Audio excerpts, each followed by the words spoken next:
Una decisione sofferta, meditata, ponderata, ma credo che nella massima libertà, perché nessuno mi ha portato a questa decisione, e l'ho fatto certamente perché penso che il nostro Paese meriti molto.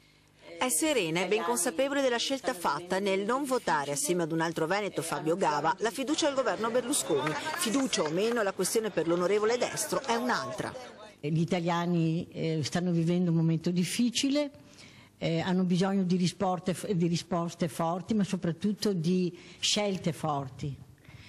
E questo è il messaggio che ho voluto dare al Presidente e al Governo, e mi auguro che la mia scelta, la nostra scelta possa essere di aiuto anche per un cambiamento. Il Presidente Berlusconi deve dare un segnale, deve dare io ho usato il termine rovesciare un tavolo e cambiare molte cose. Deve avere il coraggio di dire: io le scelte le faccio, non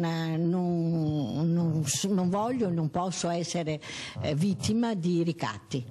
Decisione che Destro come Gava inevitabilmente pagheranno. Dal coordinatore veneto del Popolo delle Libertà è già giunta la prima dichiarazione ufficiale. La loro scelta, dice, li mette automaticamente nella posizione di poter essere espulsi dal partito, una prospettiva che la destra ha ben messo in conto.